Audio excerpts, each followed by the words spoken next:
நம்ம இந்த மாதிரி மலை மேலலாம் ஏறும்போது ஒரு சின்ன ரூல் இருக்கு.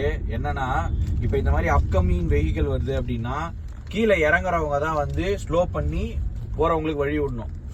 அதே மாதிரியே இப்ப நீங்க மேலே ஏறும்போது ஆப்போசிட்ல வேற வெஹிக்கிள் வந்து ஸ்லோ பண்ணி உங்களுக்கு வழி விடணும். இது எதுக்காக அப்படின்னா, ரொம்ப ஸ்லோப்ல வந்து அவங்க திரும்பும் போது நின்றுட்டாங்க அப்படின்னா திருப்பி மூவ் பண்றதுக்கு வந்து அவங்களுக்கு கஷ்டமா இருக்கும்.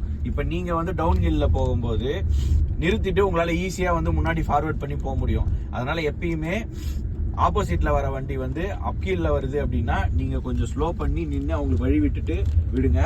இது வந்து காரு அந்த மாதிரி இதெல்லாம் வந்து ஈஸியா நீங்க எடுத்துடலாம். பட் ஆனா லாரி, பஸ் இந்த மாதிரி பெரிய வெஹிக்கிள் வந்து ஒன்ஸ் பெரிய ஸ்லோப்ல நின்றுட்டாங்க அப்படின்னா அது ரொம்ப டேஞ்சர். அது உள்ள இருக்கவங்களுக்கும் அதை மூவ் பண்றதுக்குமே ரொம்ப கஷ்டமா இருக்கும். அதனால எப்பயுமே வந்து வர வெஹிக்கிளுக்கு வந்து வழி கொடுத்துட்டு அதுக்கப்புறம் நீங்க கீழே போற மாதிரி பாருங்க. நீங்க வந்தாலும் ஆப்போசிட்ல இருக்கவங்க அதை பண்ணணும்.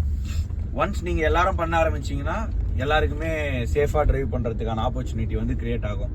ஸோ இந்த மாதிரி சின்ன சின்ன ரூல்ஸு, இந்த கோஆர்டினேஷன் வந்து மெயின்டைன் பண்ணா சேஃபா டிரைவ் பண்ணலாம் எல்லாருமே. தேங்க்யூ. நெக்ஸ்ட் டிப்போட நெக்ஸ்ட் ஷார்ட்ஸ்ல பார்ப்போம். சேனலுக்கு சப்ஸ்கிரைப் பண்ணுங்க.